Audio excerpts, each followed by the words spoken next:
नमस्कार साथियों, आप सभी का स्वागत है आज के इस सेशन में। साथियों, आज हमारे इस सेशन में मौजूद हैं LSA मनोज कुमार जी बाना सर। तो स्वागत है सर आपका। नमस्कार जी। तो आज हम सर से चर्चा करने वाले हैं जो वर्तमान में एक भर्ती आई हुई है, पशु परिसर भर्ती। तो उसके बारे में चर्चा करेंगे पूरी विस्तार से, क्योंकि ये सर अभी एनिमल जो डिपार्टमेंट हॉस्पिटल है उसमें जॉब कर रहे हैं, गवर्नमेंट जॉब में है, LSA पोस्ट पे है। तो इनको सब सर को पता है कि इस जॉब का प्रोफाइल क्या है, इसकी सैलरी क्या है, इनका काम क्या है, तो किस तरह की जॉब है। तो वीडियो को अंत तक ज़रूर देखना। तो सर, आपकी पोस्टिंग के बारे में, यानी कि आप LSA कब लगे और आपका परिचय थोड़ा सा दे दीजिए। मैं मनोज कुमार बाना, गांव भुरटिया। 6 फरवरी 2020 की मेरी पोस्टिंग है, लाइव स्टॉक असिस्टेंट, जो कि मैं राजकीय पशु चिकित्सालय चवा में कार्यरत हूँ, बाड़मेर के अंदर। बाड़मेर के अंदर। जी। और मैं हमारे हॉस्पिटल के अंदर जो पशुधन पशु परिचर जो पोस्ट है, इसकी जॉब प्रोफाइल के बारे में बताना चाहता हूँ आपको कि इसके अंदर क्या काम रहता है पशु परिचर का। इसका काम ये रहता है कि हॉस्पिटल के जो भी कागजात है उसकी थोड़ी बहुत देख रेख करना, और मेडिसिन्स है जो हॉस्पिटल की, उसकी थोड़ी ढंग से उसको सजावट के तौर पर ढंग से उसको मैनेज व्यवस्थित या मैनेजमेंट रखना। और थोड़ी बहुत हॉस्पिटल की भी जैसे साफ़ सफाई है उसके बारे में भी थोड़ा ध्यान रखना ज़रूरी है। और बाकी थोड़ा बहुत जैसे जैसे हमारा काम रहता है हॉस्पिटल का, उसके अंदर ही थोड़ा बहुत पशुधन परिचर का जैसे काम बटाना है, और जैसे कागजात है उसमें भी हाथ बटाना है। और कोई पशु आता है तो उसको भी जैसे पकड़ना है, करना है, ट्रीटमेंट हम जैसे करते हैं तो थोड़ा उसको पकड़ने का काम भी रहता है। और अब आपको कैसे तैयारी करें इसके बारे में मैं आपको बताना चाहूँगा कि इसकी निरंतर जैसे इतना हार्ड, इतना जैसे सिलेबस इतना लंबा चौड़ा वैसा कुछ है नहीं, ठीक है। और तैयारी के लिए आपको डट के तैयारी तो करनी पड़ेगी, नहीं तो सिलेक्शन नहीं हो पाएगा। और सिलेबस के बारे में देखा जाए तो नॉर्मल सिलेबस है, ज़्यादा आपको डीपली बुक्स लेनी नहीं है।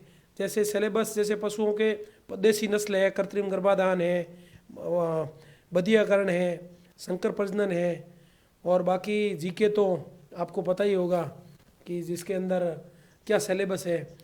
और मेन राजस्थान जीके है। और बाकी और ज़्यादा विज्ञान, गणित, ये भी ज़्यादा जैसे पशुपालन के बारे में देखा जाए ना, बाकी जीके तो पढ़ते ही होंगे। जो 45 नंबर का जो ये सवाल आएंगे जो हमारे पशुपालन से संबंधित, उसमें ज़्यादा डीपली तो आपको पूछे जाएंगे नहीं, ठीक है। आप क्या रहेगा सर इसमें? लेवल मतलब 11वीं 12वीं का रहेगा या इससे भी ज़्यादा रहेगा? 11th 12th का ही रहेगा। अच्छा। पर ज़्यादा डीप पढ़ने की कोई ज़रूरत नहीं है। डीप पढ़ने के लिए तो हमारे सिलेबस आता था वो है, आपको ऊपर ऊपर पूछे जाएंगे, ज़्यादा डीप जाओगे तो कोई मतलब नहीं है। फालतू इसमें ज़्यादा पढ़ने की ज़रूरत नहीं है। बाकी जीके पे तो थोड़ा जोर लगाना ही है आपको। हमारे वाला ऊपर ऊपर नॉर्मल है, तो जो LSA में था वही नॉर्मल ऊपर ऊपर आपको पढ़ना, ऊपर ऊपर के सवाल पूछे जाएंगे। अच्छा जी। तो सर, इसमें जो पशु परिसर है तो इसकी सैलरी लगभग क्या रहती है, इसके बारे में? इसकी सैलरी 2 साल तक तो आपकी 12,000 रहेगी, जो फिक्स वेतन है। जो प्रोबेशन पीरियड काटने के बाद में आपकी समथिंग 17,000 के समथिंग चली जाएगी। और उसके HRA वगैरह करके, HDA वगैरह जो भी गवर्नमेंट का है, HRA और DA है ना, तो उनको मिला के 30,000 के समथिंग इसकी सैलरी चली जाएगी 2 साल के बाद में। तो सर, बहुत सारे विद्यार्थी हैं वो इसकी तैयारी कर रहे हैं, क्या उनके लिए ये अच्छा विकल्प है यदि वो अभी किसी दूसरे की तैयारी नहीं कर रहे हैं, या फिर ये किस प्रकार उनके लिए अच्छा विकल्प हो सकता है आगे भविष्य में तैयारी के लिए? एक बार यदि पशुधन परिचर बंदा लग गया तो समझो RAS की तैयारी भी आराम से कर सकता है। कोई ऐसा लोड है नहीं इस इस जॉब के अंदर। आराम से बंदा वहाँ आके भी पढ़ सकता है, ऐसा कोई लोड है नहीं। और आपकी साइड में जो तैयारी है वो करने में बहुत हेल्प होगी यदि इसमें आप चयनित हो गए तो। ये सुनहरा मौका है, आप इसकी तैयारी में लग जाओ, डट जाओ बस। तो अभी सर ने बताया है कि अभी इस तैयारी में लग जाओ, डट जाओ, यानी कि इस तैयारी में लग ही जाओ, देरी मत करो, क्योंकि सुनहरा मौका है, बार बार मौका मिलता नहीं है। इसलिए आप बढ़िया तरीके से तैयारी करो सिलेबस के अकॉर्डिंग। सर को मैंने पूरा सिलेबस भी बताया है, तो एलएसए की भी तुलना की है कि एलएसए में तो थोड़े ज़्यादा सवाल है, हार्डली पूछते हैं, डीपली पूछते हैं, लेकिन इसमें इतना नहीं, ऊपरी ऊपरी ऊपरी ऊपरी ऊपरी ज्यादा पढ़ने की जरूरत नहीं है। डीपली जैसे आप पशुधन सहायक के सिलेबस तक जाओगे डीपली, वो तो मतलब नहीं है। आपको ऊपरी नॉर्मल जैसे कितनी क्या नस्लें हैं, देसी नस्लों के बारे में, बदियाकरण है, किस उपकरण से किया जाता है, नॉर्मल जैसे आपको ज़्यादा डीप पढ़ना नहीं, कौन सी नस काटी जाती है वो नहीं देखना है, बस नॉर्मल ही पढ़ना है आपको। बिल्कुल, अभी सर ने बताया कि ज़्यादा डीपली मत जाना है।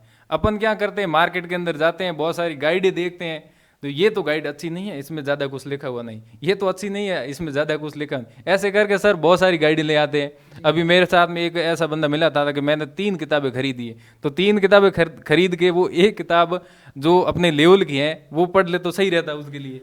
जिस हिसाब से मैंने बताया आपको, जैसे पशुपालन विभाग के बारे में आपको पढ़ना है, कोई भी बुक्स खरीदो मार्केट से, तो आपको ज़्यादा डीपली वाला सिलेबस वाली आपको बुक्स लेनी नहीं है। नॉर्मल राजस्थान बोर्ड वाली किताब है या एनसीईआरटी वाली चलेगी? चलेगी, बिल्कुल राजस्थान बोर्ड की चलेगी। हाँ। और पशुपालन विभाग की ज़्यादा ऐसे नहीं कि एलएसए वगैरह अदरवाइज से खरीद के आप डीपली पढ़ो, उसमें ज़्यादा टाइम वेस्ट करने की कोई आवश्यकता है नहीं। सही सही, बिल्कुल, ये मेन पॉइंट है कि अपने को पढ़ना क्या है, ये तो मेन है, क्योंकि सिलेक्शन उसी से होता है जो पढ़ता है जी। तो इसलिए आप वही कंटेंट पढ़े जिससे आपका सिलेक्शन हो जाए। तो मार्केट के अंदर ऐसी बहुत सारी गाइड हैं, आप भारी भरकम देख के मत लाइए और बढ़िया तरीके से सिलेक्शन वाली बुक्स लेकर आइए और जिससे आपका सिलेक्शन हो जाए। मेन कंटेंट वही होना चाहिए जो आपके 11वीं और 12वीं की किताब है ना, उसके अंदर दे रखा हो पशुपालन से संबंधित, उससे ज़्यादा नहीं होना चाहिए, है ना जी।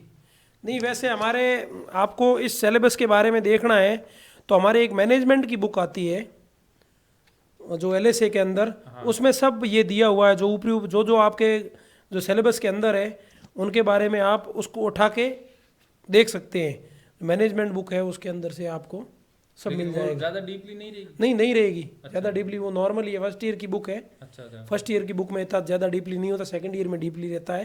अच्छा। उसमें मेडिसिन वगैरह, गायनोकोलॉजी वगैरह सब रहती है, पर आपको मैनेजमेंट में ये आपको मिल जाएगा कौन कौन सी नस्लें हैं, इसके बारे में ज़्यादा उसमें डीप दिया हुआ नहीं।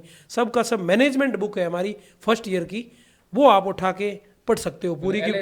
एलएसए की जो लाइव स्टॉक असिस्टेंट की, पशुधन सहायक की, जो एएचडीपी एनिमल हस्बेंड्री डिप्लोमा प्रोग्राम, उसकी जो बुक आती है फर्स्ट ईयर की, वो आप उठा के उसको पूरी रट लो। उसको ज़्यादा डीप नहीं है, उसको पूरी पढ़ लो, समझ लो। आपने पशुपालन के संबंधित जो भी क्वेश्चन आएंगे, इससे उससे बाहर एक भी क्वेश्चन नहीं आएगा। बिल्कुल, सर ने जो बुक्स बताई है वो भी ला सकते हैं। बाकी कोई जैसे 11वीं और 12वीं के लेवल की, जैसे राजस्थान बोर्ड वाली किताबों वाला कंटेंट है, वो भी आप देख सकते हैं।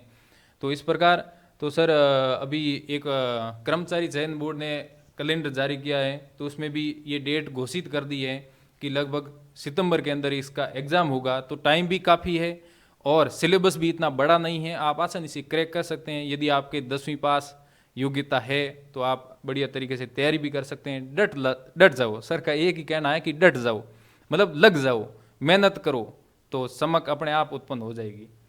तो थैंक यू, धन्यवाद। जी सर।